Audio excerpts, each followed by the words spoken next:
સમૂહ 14 ના તત્વોના હેલાઇડ. સમૂહ 14 ના તત્વો બે પ્રકારના હેલાઇડ બનાવે છે, ટેટ્રા હેલાઇડ અને ડાય હેલાઇડ. ટેટ્રા હેલાઇડ બધા જ બનાવે, કાર્બન, સિલિકોન, જર્મેનિયમ, ટીન અને લેડ. ટેટ્રા હેલાઇડ બધાના શક્ય છે. ડાય હેલાઇડ કાર્બન ને સિલિકોન ના શક્ય નથી, ખાલી જર્મેનિયમ, ટીન અને લેડ ડાય હેલાઇડ બનાવે છે. બરાબર. આ સંયોજનો ચતુષ્ફલકીય હોય છે અને સહસંયોજક બંધ વાળા સંયોજનો હોય છે.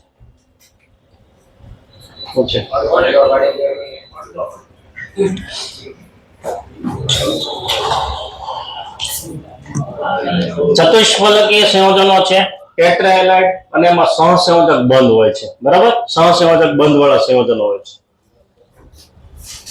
હવે હેલોજનનો પરમાણ્વીય ક્રમાંક વધે તેમ હેલાઇડનું આયનીય લક્ષણ અને ઉષ્મીય સ્થાયિત્વ ઘટે છે. દાખલા તરીકે ટીન લઈએ, SnF4, SnCl4, SnBr4 અને SnI4. આમાં હેલોજનનો પરમાણુ ક્રમાંક વધતો જાય. એમાં જે ટેટ્રા હેલાઇડ છે એનું આયનીય લક્ષણ ઘટતું જાય. કેમ આયનીય લક્ષણ ઘટતું જાય? ફજાન્સ રૂલ પ્રમાણે હેલાઇડ નું કદ વધતું જાય ને, એટલે એનું ધ્રુવીભવન વધારે થાય, એટલે કોવેલેન્ટ કેરેક્ટર વધતું જશે, એટલે આયોનિક કેરેક્ટર ઘટતું જશે. કોવેલેન્ટ કેરેક્ટર આનું વધતું જાય અને ધાતુ અને હેલોજન વચ્ચેનો બંધ નિર્બળ બનતો જાય. નિર્બળ બનતો જાય એટલે વિઘટન સરળતાથી થાય. જેનું વિઘટન સરળતાથી થાય એનું ઉષ્મીય સ્થાયિતા ઓછી કહેવાય. આમાં એમ પૂછાય કે ચાર પૈકી કોનું વિઘટન સરળતાથી થશે? તો ઉષ્મીય સ્થાયિતા સૌથી ઓછી કોની છે? SnI4 ની. એટલે એનું વિઘટન સરળતાથી થાય. બરાબર. ત્યાર પછી SnF4 અને PbF4 કેવા છે? આયનીય. આની નીચે લેડ એ આયનીય છે. F- નું કદ નાનું, એટલે SnF4 PbF4 આયનીય છે. PbI4 અસ્તિત્વ નથી ધરાવતો અથવા સ્થાયી હોતો નથી એમ કહી શકાય. PbI4 એનું કારણ શું છે?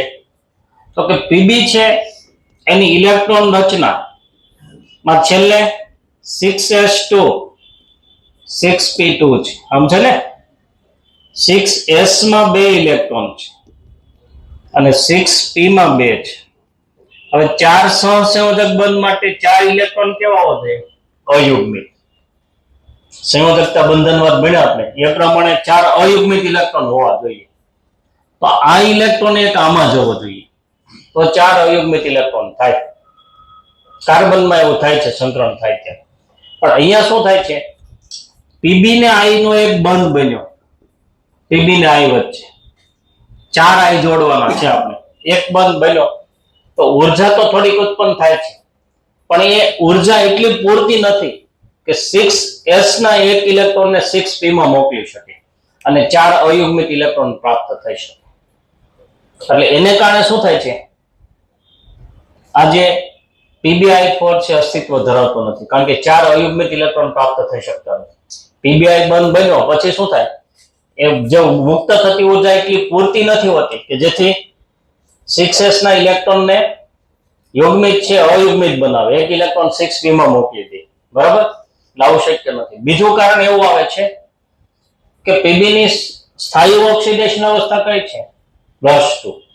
એટલે PbI4 છે એમાં Pb+4 અને I- આપણે વિચારીએ તો આયોડાઇડ નું કદ મોટું, એટલે ઇલેક્ટ્રોન સરળતાથી ગુમાવી શકે.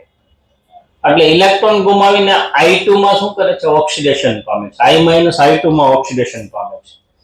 અને Pb+4 Pb+2 માં, એટલે Pb+2 અને I- એટલે PbI2 અને I2. એટલે આ રીતે આ PbI4 છે અસ્તિત્વ ધરાવે નહીં. આમાં 4 આયોડાઇડ છે, એમાં 2 આયોડાઇડ I2 માં ઓક્સિડેશન પામે અને 2 પ્રેક્ષક આયન તરીકે Pb+2 સાથે. એટલે એને કારણે શું થાય છે? PbI4 અસ્તિત્વ ધરાવતો નથી. I- નું સરળતાથી ઓક્સિડેશન થાય છે એવું કારણ પણ આપે છે.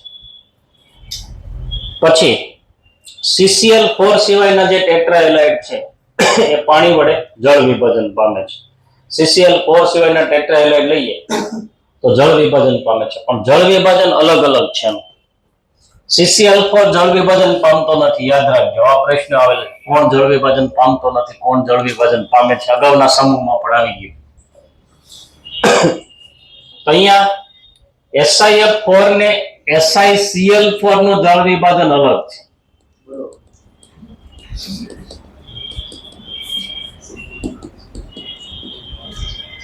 SiF4 ને SiCl4, SiF4 SiCl4 બંનેમાં સિલિસિક એસિડ તો મળે છે, SiOH4 ટાઈમ્સ સિલિસિક એસિડ, પણ આમાં શું મળે છે સાથે બીજું?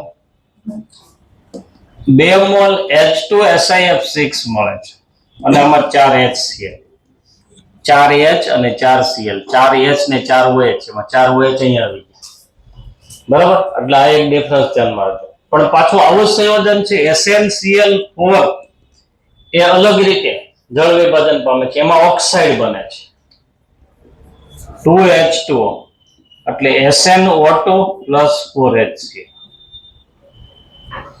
એટલે એક જળ વિભાજન ધ્યાનમાં રાખજો. પછી વાત આવે છે ડાયહેલાઇડ. ડાયહેલાઇડ કાર્બન ને સિલિકોન નહીં બનાવે. જર્મેનિયમ, ટીન અને લેડ એમાં +2 સ્થાયી હોય ને, કાર્બન સિલિકોનમાં +2 ઓક્સિડેશન અવસ્થા સ્થાયી નથી. ડાયહેલાઇડ છે, કાર્બન ને સિલિકોન બનાવતા નથી, જર્મેનિયમ, ટીન અને લેડ બનાવશે, અને એની સ્થિરતાનો ક્રમ +2 ની સ્થાયીતા વધતી જાય. એટલે GH2 is very very less than SnH2 is very very less than PbH2, આ ક્રમ છે. પછી ટીન ડાઇક્લોરાઇડ કઈ રીતે બને છે? ટીન ને સાંદ્ર HCl માં ઓગાળવામાં આવે એટલે SnCl2 બની જાય. HCl સાથે ટીન ધાતુ છે ને HCl માં ઓગાળો એટલે SnCl2 બની જાય, અને એને ઠંડુ પાડતા એનું સ્ફટિકીકરણ શાના તરીકે થાય છે? SnCl2 × 2H2, એટલે ડાયહાઇડ્રેટ તરીકે સ્ફટિકીકરણ પામે છે, બરાબર. GeCl2 અને SnCl2 છે એસિડિક દ્રાવણમાં રિડક્શન કરતા તરીકે વર્તે છે. જર્મેનિયમ અને ટીન એમાં સ્થાયી ઓક્સિડેશન અવસ્થા +4, +2 કરતા +4 વધુ સ્થાયી, જ્યારે લેડમાં +4 કરતા +2 સ્થાયી વધારે. એટલે આ +2 માં હોય તો એ પોતે +4 માં ઓક્સિડેશન પામે અને સામે બીજાનું રિડક્શન કરે. દાખલા તરીકે Sn+2 છે એ પોતે Sn+4 માં ઓક્સિડેશન પામે, તો સામે Fe+2 નું Fe+3 નું Fe+2 માં રિડક્શન કરે. ઓક્સિડેશન આંકમાં વધારો કેટલાનો છે? 2 નો, અને ઘટાડો કેટલાનો છે? 1 નો. તો ઘટાડા વાળાને કેટલા વડે ગણવો? 2 વડે, એટલે ચાર્જ પણ બેલેન્સ થઈ જશે. તો આ રીતે આ શાના તરીકે વર્તે છે? રિડક્શન કરતા તરીકે વર્તે છે GeCl2 અને SnCl2. અનુવાદથી ટેટ્રાહેલાઇડ કરતા ડાયહેલાઇડ ઓછા બાષ્પશીલ હોય છે. દાખલા તરીકે SnCl4 કરતા SnCl2 ઓછું બાષ્પશીલ હોય. શા માટે SnCl4 વધુ બાષ્પશીલ છે SnCl2 કરતા? આની ધ્રુવીભવન ક્ષમતા વધારે ને Sn+4 ની, એટલે આમાં કોવેલેન્ટ કેરેક્ટર વધારે હોય, એટલે ઉત્કલન બિંદુ ઓછું હોય. આમાં આયનિક કેરેક્ટર વધારે હોય, એટલે આના કરતાનું ઉત્કલન બિંદુ ઓછું. ઉત્કલન બિંદુ જેનું ઓછું હોય એનું બાષ્પીભવન સરળતાથી થાય, એટલે વધુ બાષ્પશીલ હોય. એટલે SnCl2 કરતા SnCl4 વધુ બાષ્પશીલ છે, અથવા SnCl4 કરતા SnCl2 ઓછું બાષ્પશીલ છે. એટલે ટેટ્રાહેલાઇડ કરતા ડાયહેલાઇડ ઓછા બાષ્પશીલ હોય છે, બરાબર. આ યાદ રાખવાની જરૂર નથી. SnCl પાણી સાથે પ્રતિક્રિયાત્મકતા. કાર્બન, સિલિકોન અને જર્મેનિયમ પર પાણીની કોઈ અસર થતી નથી. ટીન છે પાણીની બાષ્પનું વિઘટન કરે. સામાન્ય તાપમાને પાછો ટીન પાણી સાથે પ્રક્રિયા નહીં કરે, પણ પાણીની વરાળ હોય તો હાઇડ્રોજન ને ઓક્સિજન છૂટા પાડી દે, એમાંથી હાઇડ્રોજન મુક્ત થાય ને ઓક્સિજન ટીન સાથે આવી જાય, એટલે પાણીની બાષ્પનું વિઘટન કરે છે. Sn+2H2O, H2O ગેસ લઈ શકાય, એટલે SnO2 + 2H2 આ રીતે હાઇડ્રોજન મુક્ત કરે છે. લેડ પર પાણીની અસર થતી નથી, તેનું સંભવિત કારણ એની સપાટી પર એના ઓક્સાઇડનું સ્તર બનવાને લીધે છે. પીબીઓ કે PbO2 નું સ્તર બની જાય એના પર એટલે પાણીની અસર થતી નથી. હવે સમૂહ 14 માનું પ્રથમ તત્વ કાર્બન છે. એના કેટલાક કાર્બાઇડ છે, એના ઉપયોગો ધ્યાનમાં રાખવાના છે. એમાં સિલિકોન કાર્બાઇડ જે કાર્બોરેન્ડમ તરીકે ઓળખાય છે, સિલિકોન કાર્બાઇડ એ સખત છે, બહુ સખત પદાર્થ છે, એટલે અપઘર્ષક તરીકે વપરાય. ઘસારાનો પ્રતિકાર કરવાની ક્ષમતા ધરાવે એટલે એને કારણે ધાતુના બનેલા ઓજારની ધાર કાઢવા માટે હોય, ચપ્પુની ધાર કાઢવા માટેનો હેમરી પથ્થર આવે ને એમાં, અને દળવા માટેની ઘંટીઓના જે પડ હોય છે એમાં પણ એનો ઉપયોગ થાય છે. અને ઉચ્ચ તાપસહ તરીકે વપરાય છે, રિફ્રેક્ટરી તરીકે, કારણ કે ઊંચા તાપમાને પણ પીગળતો નથી. એટલે જે ધાતુ નિષ્કર્ષણ માટેની જે ભઠ્ઠી હોય છે એમાં ખૂબ ઊંચું તાપમાન ઉત્પન્ન થાય એટલે અંદરનું આવરણ બનાવવા માટે વપરાય છે. ટંગસ્ટન કાર્બાઇડ એટલે WC એ હથિયાર કે ઓજારની બનાવટમાં વપરાય છે, એ પણ સખત પદાર્થ છે. અને સિક્કા વગેરેની બનાવટના બીબા બનાવવા માટે થાય છે, બરાબર. ત્યાર પછી કેલ્શિયમ કાર્બાઇડ છે, એસિટિલિન બનાવવા માટે વપરાય છે. એસિટિલિનની બનાવટમાં ઓર્ગેનિકમાં આવશે. કેલ્શિયમ કાર્બાઇડનું આપણે જળ વિભાજન કરીએ તો એસિટિલિન બને છે, H2C2 અથવા C2H2 એટલે CH triple bond CH. Acetylene છે એનો ઉપયોગ પાછો વેલ્ડિંગમાં થાય છે, બળતણ તરીકે. ઓક્સી એસિટિલિન જોતા કા ઓક્સી હાઇડ્રોજન જોતો હોય તો ઓક્સી એસિટિલિન જોતો હોય એટલે આનું દહન થાય ઓક્સિજન સાથે એટલે પુષ્કળ ઉષ્મા ઉત્પન્ન થાય એટલે ધાતુને પીગાળી નાખે એટલે વેલ્ડિંગ કામમાં, જારણ કામમાં એનો ઉપયોગ થાય છે, બરાબર. અને ઇથેનોલ છે, એસેટિક એસિડ જેવા સંયોજનોની બનાવટમાં પણ એસિટિલિન વપરાય છે. પછી બોરોનનો કાર્બાઇડ B4C તરીકે જાણીતો છે. શાના તરીકે? B4C. આ બોરોન કાર્બાઇડ છે ઘણો સખત પદાર્થ છે જે રેડિયો સક્રિય વિકિરણોને અટકાવવા માટે આવરણ પડ તરીકે વપરાય છે. ન્યુક્લિયર રિએક્ટર હોય એની દિવાલ છે, અંદરના દિવાલ છે, એના પર બોરોન કાર્બાઇડનું આવરણ લગાડીએ તો શું થાય? રેડિયો સક્રિય વિકિરણોને અટકાવી દે છે, બહાર નીકળવા દેતો નથી, એટલે એના માટે વપરાય છે. કાર્બનની સમૂહના અન્ય તત્વો કરતા અલગ વર્તન. આપણે જેમ આગલા સમૂહમાં ભણી ગયા, બોરોન પોતાના સમૂહના અન્ય તત્વો કરતા ગુણધર્મોમાં કંઈક અલગ વર્તન દર્શાવે છે, એમ કાર્બન પણ પોતાના સમૂહના અન્ય તત્વો કરતા ગુણધર્મોમાં કંઈક જુદી વર્તન દર્શાવે છે, બરાબર. આના 4 મેઇન કારણો ક્યાં શીખીએ આપણે?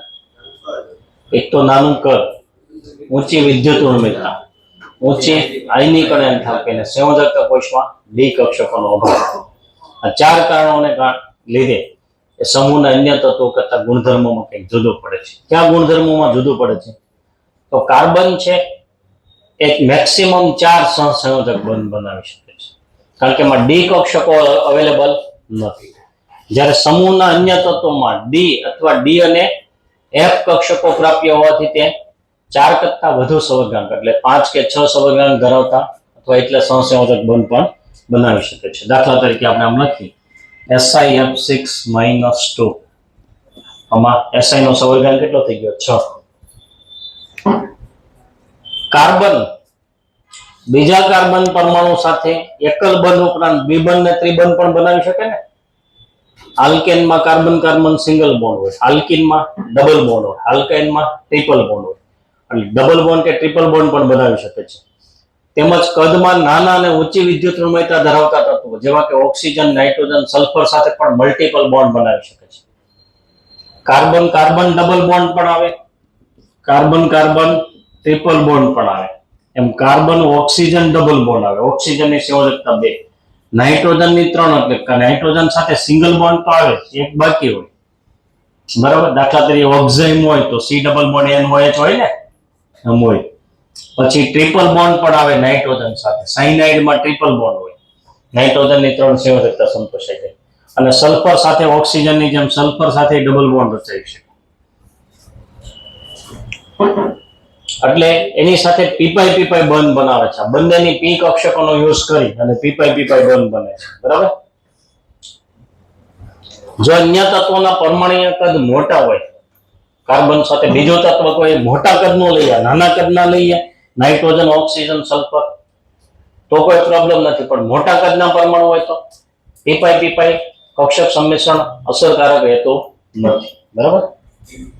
પછી કાર્બનમાં કાર્બન કાર્બન એકલ બંધ એન્થાલ્પીનું મૂલ્ય કેટલું છે? વધારે છે ને, 348 કિલોજુલ પર મોલ છે. બરાબર. સિંગલ બોન્ડ છે એનું, એટલે કેટેનેશન નું મહત્તમ વલણ ધરાવે ને, એટલે સરળ શૃંખલા, શાખામય શૃંખલા કે ચક્રી રચના ધરાવતા અનેક સંયોજનો બનાવે છે. અન્ય તત્વો કેટેનેશન નું ખાસ વલણ ધરાવતા નથી. કાર્બન ફક્ત પીપાઈ પ્રકારના બંધ બનાવે છે, જ્યારે અન્ય તત્વો જે મલ્ટિપલ બોન્ડ બનાવે એમાં કાર્બન સાથે પીપાઈ બને. અન્ય તત્વો પીપાઈ ઉપરાંત ડીપાઈ બંધ પણ બનાવી શકે છે, અથવા ડીપાઈ બંધ બનાવે છે. તો કાર્બનના ઉપયોગો, કાર્બન અને એને સંલગ્ન પદાર્થો છે એના ઉપયોગો લઈએ આપણે. તો પ્લાસ્ટિક પદાર્થો છે એમાં જો આપણે ગ્રેફાઇટ ઉમેરી દેવામાં આવે, ગ્રેફાઇટ રેસામય કાર્બન કહેવાય એને. બરાબર. એ રેસાઓ ખૂબ મજબૂત હોય, એટલે એને કારણે ઊંચી પ્રબળતા વાળો અને પાછો વજનમાં હલકો એવો સંયુક્ત પદાર્થ બને છે પ્લાસ્ટિક ને ગ્રેફાઇટ રેસાઓના મિશ્રણથી, જે ટેનિસ રેકેટ બનાવવા માટે વપરાય છે, માછલી પકડવાનો દંડો બનાવવા માટે, વિમાન અને હોડીઓ જેવી વસ્તુઓની બનાવટમાં પણ એનો ઉપયોગ થાય છે, મજબૂત પદાર્થો બનાવવા માટે. પછી ગ્રેફાઇટ સુવાહક તરીકે ક્યાં વપરાય છે? બેટરીમાં વિદ્યુત ધ્રુવ ને સૂકો કોષ હોય તો એમાં ગ્રેફાઇટનો સળિયો કેથોડ તરીકે હોય છે, અને ઔદ્યોગિક વિદ્યુત વિભાજનમાં પણ એનો ઉપયોગ થાય છે. દાખલા તરીકે NaCl ના જલીય દ્રાવણનું વિદ્યુત વિભાજન કરીએ તો એમાં ગ્રેફાઇટના વિદ્યુત ધ્રુવોનો યુઝ થાય. બરાબર. વિદ્યુત રસાયણમાં આવશે આપણે. ગ્રેફાઇટમાંથી બનેલી ક્રુસિબલ છે એ મંદ એસિડ અથવા આલ્કલી પ્રત્યે નિષ્ક્રિય, નાની વાટકી હોય લેબમાં, હોય કેમિસ્ટ્રી લેબમાં, એને ક્રુસિબલ કહેવાય. હવે એમાં એસિડ પણ ભરી શકાય, આલ્કલી ભરી શકાય એમાં, કારણ કે એસિડ કે આલ્કલી દ્વારા અસર પામતી નથી. પછી સક્રિયકૃત ચારકોલ છે, વધુ છિદ્રાળુ હોય છે. ચારકોલ એટલે કાર્બનનું આપણે અસ્ફટિકમય સ્વરૂપ લીધું, ચારકોલ. એને તમે ગરમ કરવામાં આવે સખત, તો અંદર એના છિદ્રો હોય સૂક્ષ્મ, એમાં હવા હોય એ દૂર થઈ જાય, અથવા ભેજ હોય એ દૂર થઈ જાય, એટલે છિદ્રાળુ બની જાય, છિદ્રો ખાલી થઈ જાય, એટલે પછી પાછો ભેજને શોષી શકે, અને ભેજ શોષવાની ક્ષમતા એની ખૂબ વધી જાય. એક્ટિવેટેડ ચારકોલ, સક્રિયકૃત ચારકોલ છે. બરાબર. એટલે ઝેરી વાયુના અધિશોષણ માટે વપરાય છે. દાખલા તરીકે કેમિકલ પ્લાન્ટ હોય એમાં ગેસ માસ્ક પહેરવાનું હોય, તમને જોયું હશે, તો એમાં સક્રિયકૃત ચારકોલ રાખેલો હોય, એટલે જેવો ઝેરી વાયુમાંથી પસાર થાય એટલે એમાં શોષણ પામી જાય, ફેફસા સુધી પહોંચે નહીં, એટલે ઝેરી વાયુના અધિશોષણમાં વપરાય છે.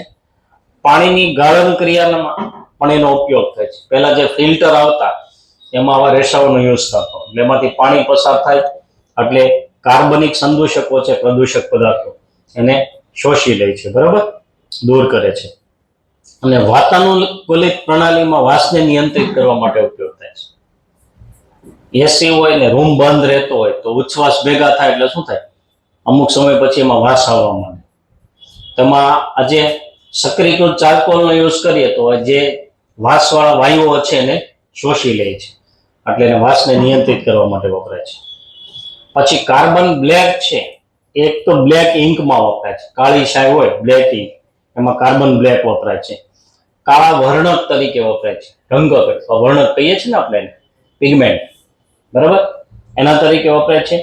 અને ઓટોમોબાઈલ છે એટલે સ્વયં સંચાલિત વાહનો છે એના ટાયરમાં ફિલર તરીકે વપરાય. રબર હોય, રબર એકદમ નરમ હોય, એમાં વચ્ચે અવકાશ હોય, પોલાણો હોય, એમાં કાર્બન બ્લેક ઉમેરી દેવામાં આવે એટલે ફિલર તરીકે અંદરના જે છિદ્રો છે ફિલ કરી દે, એટલે વધુ મજબૂત બની જાય છે, એટલે એમાં કાર્બન બ્લેક વપરાય છે, ફિલર તરીકે વપરાય છે. પછી કોક, જેને આપણે કોલસો કહીએ છીએ, બળતણ તરીકે વપરાય છે. અને ધાતુ કર્મ વિધિમાં શાના તરીકે વપરાય છે?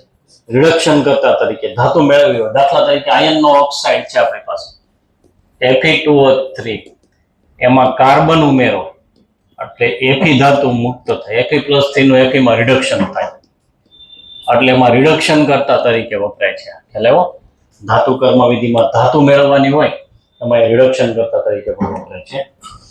અને હીરો કિંમતી પથ્થર છે, એનો ઉપયોગ ક્યાં થાય છે? મોસ્ટલી ઘરેણામાં. અને એનું માપન કેરેટમાં આવે. બરાબર, આટલા કેરેટનો હીરો છે એમાં આવે. 1 કેરેટ બરાબર 200 મિલીગ્રામ, એટલે 0.2 ગ્રામ થાય. 0.2 ગ્રામ હોય તો 1 કેરેટ કહેવાય. એટલે ગ્રુપ 14 છે એ વ્યવસ્થિત તૈયાર કરી નાખવાનું છે. પછી ગ્રુપ 15 નાઇટ્રોજન ફેમિલી છે. Nitrogen, phosphorus, arsenic, antimony, bismuth અને મોસ્કોવિયમ. એની ઇલેક્ટ્રોન રચનાની આપણે વાત કરી. સંયોજકતા કોષની ઇલેક્ટ્રોન રચના NH2 NP3 છે ને, એટલે સંયોજકતા કોષમાં કેટલા ઇલેક્ટ્રોન છે? 3 ઇલેક્ટ્રોન, એટલે 5 ઇલેક્ટ્રોન છે. NH માં 2, NP માં 3, 5 ઇલેક્ટ્રોન ધરાવે છે. નાઇટ્રોજનની ઇલેક્ટ્રોન રચના હિલિયમ 2s2 2p3, પછી ફોસ્ફરસની નિયોન 3s2 3p3, પછી આર્સેનિકની argon 3d10 4s2 4p3, antimony એટલે એનું લેટિન નામ સ્ટીબાઇન છે, એટલે સિમ્બોલ શું આવશે? Sb. બરાબર. એની ઇલેક્ટ્રોન રચના ક્રિપ્ટોન 4d10 5s2 5p2, બિસ્મથની ઝેનોન, એમાં F કક્ષક પણ આવે ને, 4f14 5d10 6s2 6p2, અને મોસ્કોવિયમની radon 5f14 6d10 7s2 7p2 છે, 7p3 છે. ભૌતિક ગુણધર્મોમાં આવર્તિતા. આ સમૂહમાં નાઇટ્રોજન વાયુ સ્વરૂપે અસ્તિત્વ ધરાવે છે ઓરડાના તાપમાન. ફોસ્ફરસ ઘન છે, પણ કેવો છે? બાષ્પશીલ ઘન છે. તેનું ઉત્કલન બિંદુ ગલન બિંદુ નીચું હોય, એટલે સરળતાથી બાષ્પીભવન પામી જાય, એટલે વેપરાઇઝિસ ઇઝીલી, સરળતાથી બાષ્પીભવન પામી જાય એવો ઘન છે. આર્સેનિક, એન્ટીમની અને બિસ્મથ એ સોલિડ ફોર્મમાં હોય છે. પરમાણુની અહીંની ત્રિજ્યામાં અહીંયા કે અપવાદ નથી. સમૂહમાં નાઇટ્રોજન થી બિસ્મથ તરફ જઈએ તેમ કક્ષા વધતી જાય ને, એટલે બાહ્યતમ કક્ષાનો મુખ્ય ક્વોન્ટમાંક n વધતો જાય, એટલે બાહ્યતમ કક્ષાના ઇલેક્ટ્રોનનું કેન્દ્રથી અંતર વધતું જાય, એટલે ત્રિજ્યા વધતી જાય. ગલન બિંદુ અને ઉત્કલન બિંદુ. મેલ્ટિંગ પોઈન્ટ છે નાઇટ્રોજન થી આર્સેનિક સુધી વધે છે ને પછી ઘટે છે. આ એક થોડુંક ધ્યાનમાં રાખજો. એટલે સૌથી ઓછું ગલન બિંદુ કોનો હશે? Arsenic. Nitrogen, phosphorus, arsenic, nitrogen થી ફોસ્ફરસ સુધી વધશે અને પછી ઘટશે, તો સૌથી ઊંચું ગલન બિંદુ કોનો હશે? આર્સેનિક.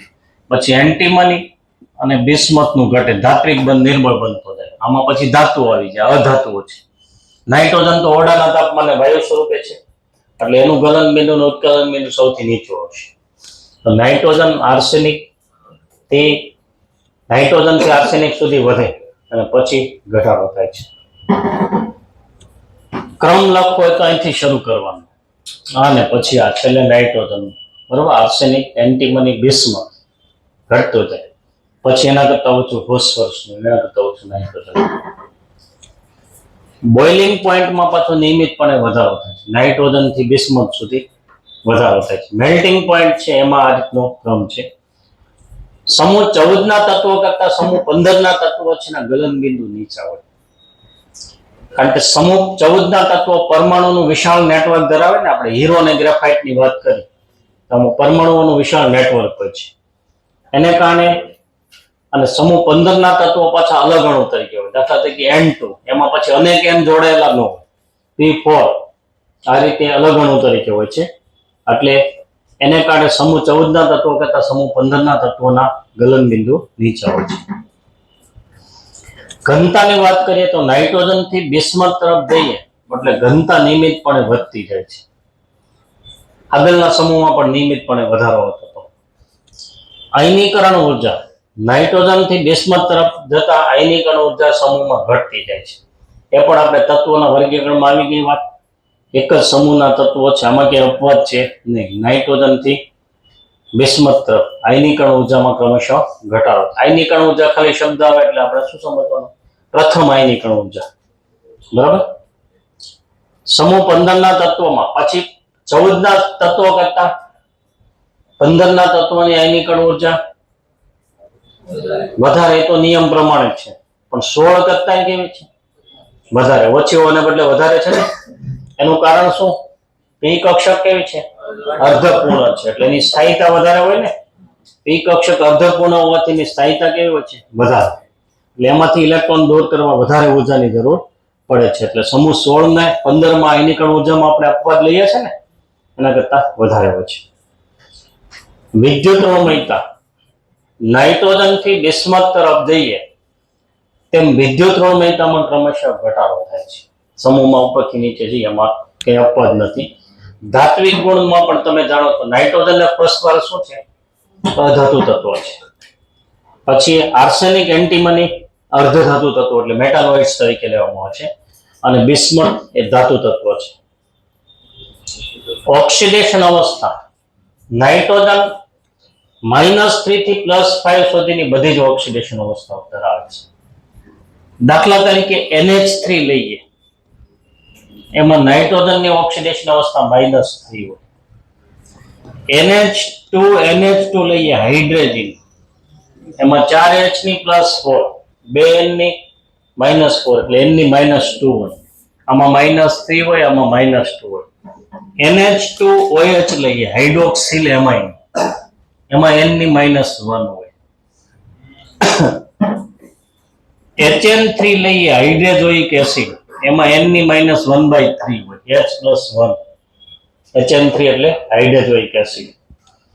પછી N2 માં તો આપણે 0 લઈએ છે, N2 માં +1 આવે, NO માં +2 આવે, N2O3 માં +3 આવે, N2O4 અને NO2 માં +4 આવે, અને N2O5 માં +5 આવે. એમ હેલાઇડમાં હોય, હેલાઇડમાં +5 નહીં મળે. પણ અહીંયા -3 થી +5 સુધીની બધી ઓક્સિડેશન અવસ્થાઓ નાઇટ્રોજન ધરાવી શકે છે. બરાબર. ફોસ્ફરસમાં -3, +3 અને +5 સામાન્ય છે. +1 હોય ખરી. દાખલા તરીકે H3PO2 લઈએ, હાઇપોફોસ્ફરસ એસિડ કહેવાય, એમાં P ની ઓક્સિડેશન અવસ્થા આપણે +1 લઈશું.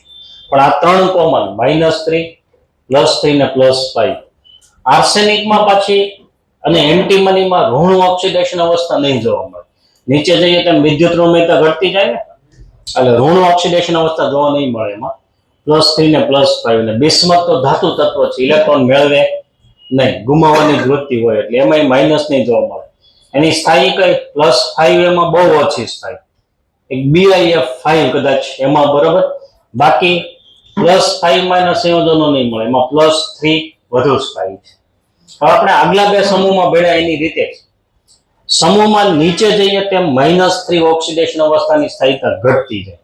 આમાં -3 છે બે, આમાં પછી છે નહીં, કારણ કે વિદ્યુતરોમયતા ઘટતી જાય ને, એટલે ઇલેક્ટ્રોન મેળવવાની વૃત્તિ, આકર્ષવાની વૃત્તિ શું થાય? ઘટતી જાય. પણ +5 ઓક્સિડેશન અવસ્થાની સ્થિરતા ઘટે અને +3 ની વધે એનું કારણ શું છે? નિષ્ક્રિય યુગ્મ અસર, જે બંને સમૂહમાં ભણી ગયા. બરાબર. એ બિસ્મથ હોય તો છેલ્લો ઇલેક્ટ્રોન, છેલ્લા 3 ઇલેક્ટ્રોન શેમાં હોય? છેલ્લા 5 ઇલેક્ટ્રોન એમાં 6s માં 2 હોય ને, અને 6p માં કેટલા હોય? 3. 6s માં 2 હોય, 6s માં 2 લખી, અને 6p માં 3 હોય, 6s 6p. અહીંયા નીચે શું આવે છે? F કક્ષકોની હાજરી છે ને, F ઇલેક્ટ્રોનની હાજરીને કારણે શું થાય? સ્ક્રીનિંગ અસરની અસરકારકતા ઘટી જાય, એટલે કેન્દ્રનો ધન વીજભાર વધુ પ્રભાવી બનતા સંયોજકતા ઇલેક્ટ્રોન પર કેન્દ્રનું આકર્ષણ બળ વધી જાય. સંયોજકતા કોષમાં 5 ઇલેક્ટ્રોન છે, એ પૈકી 2 ક્યાં છે? S પ્રકારના કક્ષકમાં, અને 3 P. S એને અનુવર્તી P કરતા કેન્દ્રની વધુ નજીક હોય, એટલે S ના ઇલેક્ટ્રોન પર વધુ આકર્ષણ બળ લાગુ પડે ને, એટલે પછી એ ઇલેક્ટ્રોન બંધનમાં ભાગ લઈ શકે નહીં, એટલે ઇલેક્ટ્રોન યુગ્મ નિષ્ક્રિય બની જાય, જેને આપણે નિષ્ક્રિય યુગ્મ અસર કહીએ છીએ. એટલે બાકી 3 વધ્યા P ના, એટલે +3 ની સ્થાયીતા વધશે, +5 ની ઘટશે. એનું મેઇન કારણ શું લખવાનું? નિષ્ક્રિય યુગ્મ અસર, ઇનર્ટ પેર ઇફેક્ટ. ત્યાર પછી બંધનનો પ્રકાર. +5 ઓક્સિડેશન અવસ્થા ધરાવતા સંયોજનો સહસંયોજક હોય છે. કારણ કે +5 ઓક્સિડેશન એટલે ધ્રુવીભવન ક્ષમતા વધારે ગણાય ને, એટલે કોવેલેન્ટ હોય છે. +3 ઓક્સિડેશન અવસ્થા ધરાવતા સંયોજનો સહસંયોજક હોય, આયનીય હોય. દાખલા તરીકે NCl3, PCl3, HCl3 એ બધા સહસંયોજક છે. પણ ધન આયન નાના કદનો બની, અહીંયા બિસ્મથ છે, એન્ટીમની છે, ધન આયન મોટા કદનો બની ગયો અને ઋણ આયન નાના કદનો બની ગયો, એટલે ધ્રુવીભવન ઓછું થાય. ધન આયન નાનો કદનો હોય તો ધ્રુવીભવન ક્ષમતા વધારે હોય અને ઋણ આયન મોટા કદનો હોય તો એનું ધ્રુવીભવન વધારે થાય. અહીંયા ઋણ આયન નાનો અને ધન આયન મોટો બની ગયો, બિસ્મથ, એન્ટીમની, એટલે એને કારણે શું થાય, ધ્રુવીભવન ક્ષમતા ઘટી જાય અને પેલા ઋણ આયનનું ધ્રુવીભવન ઓછું થાય, નાનું હોય, એટલે એમાં આયોનિક કેરેક્ટર વધારે હોય. એટલે BiF3 અને SbF3 કેવા છે, આયનીય પદાર્થ છે. નાઇટ્રોજન, ફોસ્ફરસ, આર્સેનિકના ક્લોરાઇડ કેવા છે, સહસંયોજક. બ્રોમાઇડ ના આયોડાઇડ તો પછી સહસંયોજક જ હોવાના એના, બરાબર. +3 ઓક્સિડેશન અવસ્થામાં સહસંયોજક વલણ કઈ રીતે ઘટતું થાય? નાઇટ્રોજન, ફોસ્ફરસ, આર્સેનિક, એન્ટીમની ને બિસ્મથ ઘટતું જાય ને. શા માટે ઘટતું જાય? કારણ કે એનું કદ વધતું જાય કે નહીં, nitrogen, phosphorus, arsenic, antimony, bismuth, બરાબર. એટલે ધ્રુવીભવન ક્ષમતા ઘટતી જાય, એટલે સહસંયોજક વલણ ઘટતું જાય. એટલે નાઇટ્રોજન ને ફોસ્ફરસ ના જે બધા સંયોજનો છે સહસંયોજકો એને કારણે, બરાબર. અને બિસ્મથ ના બધા સંયોજનો આયનીય હોય. બિસ્મથ ના બધા સંયોજનો કેવા હશે? આયનીય હશે.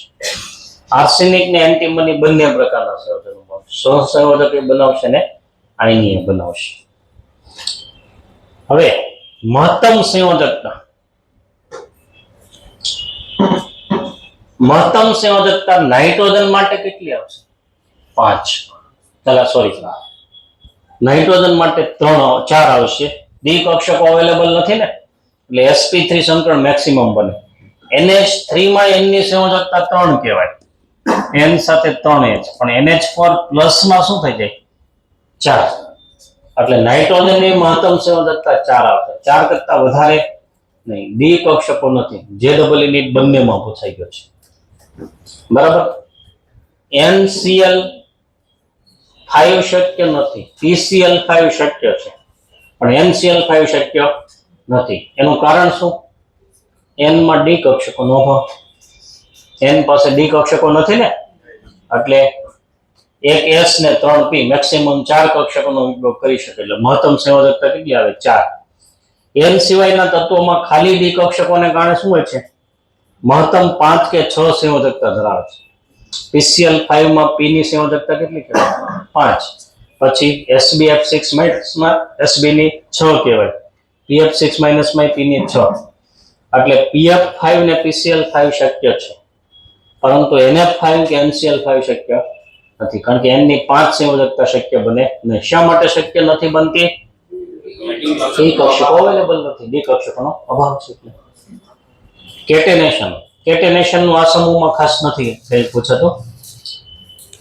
15 ના જે તત્વો છે એની ઓછી બંધ વિયોજનોના ઉર્જાને કારણે કાર્બન કરતા ખૂબ ઓછા પ્રમાણમાં કેટેનેશન વલણ ધરાવે છે. હાઇડ્રોજન હોય NH2 NH2, એમાં 2 N જોડાયેલા હોય, એટલે કેટેનેશન નું થોડુંક વલણ કહેવાય એમ, બરાબર. પછી એમ ડાયફોસ્ફેન છે, એમ આની જેમ જ PH2. હાઇડ્રોજોઇક એસિડમાં 3 N જોડાયેલા હોય એકબીજા સાથે, H N double bond N double bond N. આમાં આ 2 N આના હોય, એટલે આના પર 2 ઇલેક્ટ્રોન યુગ્મ હોય, N માઇનસ ને વચ્ચેનો N પ્લસ હોય, આના પર 1 ઇલેક્ટ્રોન યુગ્મ હોય. એટલે હાઇડ્રોજોઇક એસિડ છે એમાં 3 N જોડાયેલા છે. એઝાઇડ આયન એટલે N3 માઇનસ આયન છે. સમૂહ 15 ના તત્વોમાં સૌથી વધુ કેટેનેશન નું વલણ કોનું છે? ફોસ્ફરસ. P4 હોય, P4 રાતો ફોસ્ફરસ હોય એમાં P4 હોય, સફેદ ફોસ્ફરસમાં 4 P જોડાયેલા હોય એકબીજા સાથે. રાતા ફોસ્ફરસમાં પાછા બંધ તૂટતા થાય અને PP જોડાતા થાય, એટલે શૃંખલાઓ બને છે. ફોસ્ફરસના અપરૂપો છે એમાં. બહુરૂપકતા, બિસ્મથ સિવાયના તત્વો એલોટ્રોપી દર્શાવે છે.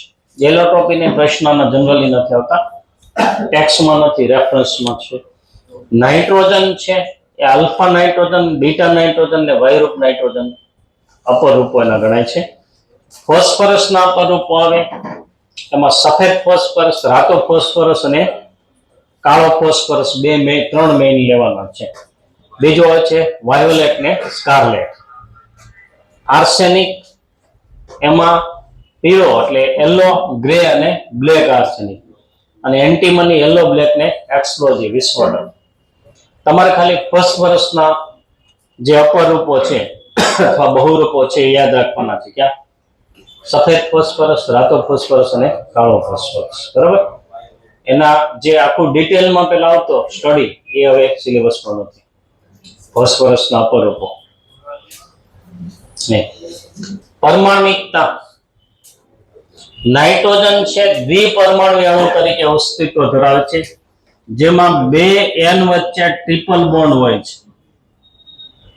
ટ્રિપલ બોન્ડ ને કારણે શું થાય છે? બંધ વિયોજન ઉર્જા ઘણી વધારે હોય, તો એની પ્રક્રિયા મુશ્કેલ થાય, કારણ કે પ્રક્રિયા કરવા માટે પહેલા બે n છૂટા પાડવા પડે, એના માટે વધારે ઉર્જાની જરૂર પડે છે. એટલે રાસાયણિક રીતે નાઇટ્રોજન નિષ્ક્રિય છે, વધુ સ્થાયી છે, એટલે ઇનર્ટ છે, નિષ્ક્રિય છે. બરાબર? ફોસ્ફરસ, આર્સેનિક, એન્ટીમની 4 પરમાણુના બનેલા અણુ તરીકે અસ્તિત્વ ધરાવે છે. આપણે P4 છે તો આ રીતે સમચતુષ્ફલક, એ રીતે S4 કે Sb4 બને છે. પણ એમાં પાછો આમાં ટ્રિપલ બોન્ડ બને છે, N2માં. આમાં PP વચ્ચે કે SS વચ્ચે શું બને છે? સિંગલ બોન્ડ બને છે. બરાબર? સિંગલ બોન્ડ બને છે. પછીનો મુદ્દો ખાસ નોંધવા જેવો છે ને, પ્રશ્ન પૂછાય છે અહીંયા. ખરેખર હવે આપણે આ તો N ટ્રિપલ બોન્ડ નથી, N સિંગલ બોન્ડ પણ હોય. દાખલા તરીકે હાઇડ્રોજન છે, એમાં N સિંગલ બોન્ડ છે. NN સિંગલ બોન્ડ કરતા PP સિંગલ બોન્ડ છે એની બંધ ઉર્જા ઓછી હોવી જોઈએ, કારણ કે આ બંધ લંબાઈ વધી જાય, P નું કદ મોટું એટલે. પણ આ બંધ ઉર્જા ઓછી છે. એનું કારણ શું છે એ ધ્યાનમાં રાખજો. એનું કદ નાનું એટલે પરમાણુઓ નજીક હોય, બંધ લંબાઈ ઓછી છે. આમાં બંધ લંબાઈ વધી ગઈ એટલે બંધ ઉર્જા ઓછી હોવી જોઈએ. પણ ઉલટો છે અહીંયા. શા માટે અપવાદ છે? અહીંયા જે એના n પરના જે અબંધકારક ઇલેક્ટ્રોન યુગ્મો છે એની વચ્ચેનું અપાકર્ષણ વધી રહે છે, અને અપાકર્ષણને કારણે શું છે? NN એક બંધ એ PP એક બંધ કરતા નિર્બળ હોય છે. ખરા ખોટામાં JEE માં પૂછાયેલું છે, આ વિધાન મૂકી દીધું. NN એક બંધ એ PP એક બંધ કરતા પ્રબળ હોય કે નિર્બળ હોય? નિર્બળ હોય. નિર્બળનું કારણ સમજાઈ ગયું? કદ નાનું એટલે અબંધકારક ઇલેક્ટ્રોન યુગ્મો નજીક આવી જશે ને, એટલે એની વચ્ચેનું અપાકર્ષણ શું થાય? વધી જાય, એટલે પરમાણુ છૂટા પડી જાય, તો બંધ ઉર્જા ઓછી હોય છે. ઉષ્મીય અને વિદ્યુતીય વાહકતા. નાઇટ્રોજન ને ફોસ્ફરસ છે એ મંદ વાહક છે, પુઅર કંડક્ટર કહેવાય. બરાબર? અથવા જેને આપણે અવાહક કહી શકીએ. આર્સેનિક શાના તરીકે વર્તે છે? સેમી કંડક્ટર એટલે અર્ધવાહક. અને એન્ટીમની અને બિસ્મથ સુવાહક તરીકે વર્તે છે, ગુડ કંડક્ટર તરીકે વર્તે છે. બરાબર? આપણે ભૌતિક ગુણધર્મોમાં આવર્તિતા જોઈએ. રાસાયણિક ગુણધર્મોમાં આવર્તિતા લઈએ આપણે તો 15 ના તત્વોમાં સૌથી વધુ પ્રશ્નો પૂછાયેલા હોય તો આ ટોપિક પરના, ખાસ એના હાઇડ્રાઇડ પરના પ્રશ્નો. સમૂહ 15 ના જે તત્વો છે MH3 પ્રકારના હાઇડ્રાઇડ બનાવે છે. એટલે NH3, PH3, SH3, SbH3 અને BiH3. NH3, PH3, SH3, SbH3 અને BiH3. એમાં ખાસ તો N માં મધ્યસ્થ પરમાણુની કક્ષકોનું સંકરણ કેવું હોય છે? મધ્યસ્થ પરમાણુની કક્ષકોનું સંકરણ sp3 પ્રકારનું હોય ને, ત્રિકોણીય પિરામિડ આકાર ધરાવે NH3. બરાબર? હવે ખાસ ગુણધર્મોના પ્રશ્નો પૂછાય છે, બધા મુદ્દાને લગતા. બોઇલિંગ પોઈન્ટ, બંધ કોણ, ઉષ્મીય સ્થાયિતા અને બેઝિક સ્ટ્રેન્થના પ્રશ્નો, બેઝિકતાના પ્રશ્નો પૂછાશે. આવા જ હાઇડ્રાઇડની વાત આવશે સમૂહ 16 અને 17 માં. એમાં પણ હાઇડ્રાઇડની વાત આવશે. તો અહીંયા એમોનિયા ફોસ્ફીન, આર્સિન, પછી સ્ટીબાઇન ને બિસ્મુથાઇન છે. જનરલી સમૂહમાં નીચે જતા વાંડરવાસ બળો વધે છે, આણ્વીય દળ વધે છે. વાંડરવાસ બળો વધે એટલે ઉત્કલન બિંદુમાં વધારો થાય છે. તો એ હિસાબે એમોનિયાનું ઉત્કલન બિંદુ સૌથી ઓછું હોવું જોઈએ ને આ હાઇડ્રાઇડમાં. પણ એમોનિયા છે અહીંયા વચ્ચે આવી જાય છે. જો આ બેની અહીંથી અહીંયા મૂકી દેવો ને એમોનિયા ઉત્કલન બિંદુ. એનું કારણ શું આપણે ભણી ગયા કેમિકલ બોન્ડિંગમાં? આંતર આણ્વીય હાઇડ્રોજન બંધ. હાઇડ્રોજન બંધને કારણે આમાં બધામાં ખાલી વાંડરવાસ બળો લાગુ પડશે. હાઇડ્રોજન બંધ વાંડરવાસ બળો કરતા પ્રબળ હોય. એટલે એમોનિયામાં પ્રબળ આંતરાણ્વીય હાઇડ્રોજન બંધને કારણે ઉત્કલન બિંદુ સમૂહના અન્ય તત્વોના હાઇડ્રાઇડની સાપેક્ષમાં ઊંચું છે. એટલે અહીંયા વચ્ચે આવી જશે ઉત્કલન બિંદુના ક્રમમાં. બરાબર, આ એક ધ્યાનમાં રાખજો. બંધ કોણ છે એ સમૂહમાં નીચે જતા મધ્યસ્થ પરમાણુનું કદ વધતું જાય એમ બંધ કોણ ઘટતો જશે. એટલે બંધ કોણનો ક્રમ પૂછાય તો સૌથી વધુ HNH બંધ કોણ છે. HNH બંધ કોણ શેમાં હોય? એમોનિયામાં. એના કરતા ઓછો ફોસ્ફીનમાં 93.6, એના કરતા ઓછો આર્સિનમાં SH3, પછી સ્ટીબાઇન ને બિસ્મુથાઇન. હવે અહીંયા એક ઘણી વખત આવો પ્રશ્ન કોમ્પિટિટિવમાં પૂછાય છે. બંધ કોણ 109 ડિગ્રી 28 કલાની નજીક હોય તો sp3 પણ અહીંયા 90 અંશની નજીક છે. એટલે એમ માની શકાય કે આમાં શુદ્ધ પી કક્ષકોનો ઉપયોગ થયેલો હોય, સંકૃત કક્ષકો ને. કારણ કે પી કક્ષકો એકબીજા સાથે 90 અંશના ખૂણે હોય ને, એટલે આમાં શુદ્ધ પી કક્ષકોનો ઉપયોગ થયેલો હોવો જોઈએ, સંકૃત કક્ષકો ને. ઉષ્મીય સ્થાયીતા સમૂહમાં નીચે જતા MH બંધ વિયોજન ઉર્જા ઘટે છે. NH3 માં NH બંધ ઉર્જા કરતા PH3 માં PH બંધ ઉર્જા ઓછી. કારણ કે બંધ લંબાઈ વધતી જાય, મધ્યસ્થ પરમાણુનું કદ વધતું જાય. H તો કોમન જ છે, મધ્યસ્થ પરમાણુનું કદ વધતું જાય એટલે બંધ ઉર્જા વધતી જાય છે. એટલે બંધ ઉર્જા ઘટતી જાય છે. બંધ ઉર્જા ઘટે તો બંધ સરળતાથી તૂટે, એટલે વિઘટન સરળતાથી થાય. વિઘટન સરળતાથી થાય એટલે ઉષ્મીય સ્થાયીતા ઓછી કહેવાય. એટલે ઉષ્મીય સ્થાયીતાના પ્રશ્નો આવે છે. સમૂહમાં નીચે જતા ઉષ્મીય સ્થાયીતા ઘટતી જાય છે. બેઝિક ગુણધર્મ, બેઝિક સ્ટ્રેન્થ છે એ પણ સમૂહમાં નીચે જતા ઘટશે. મધ્યસ્થ પરમાણુ પર ઇલેક્ટ્રોન ઘનતા ઘટે, મધ્યસ્થ પરમાણુનું કદ વધે. આમાં નાના કદ પર ઇલેક્ટ્રોન વહેંચાયેલા હોય, આમાં એના કરતા મોટા કદ પર ઇલેક્ટ્રોન વહેંચાઈ જાય. એટલે ઇલેક્ટ્રોન ઘનતા ઘટી કહેવાય.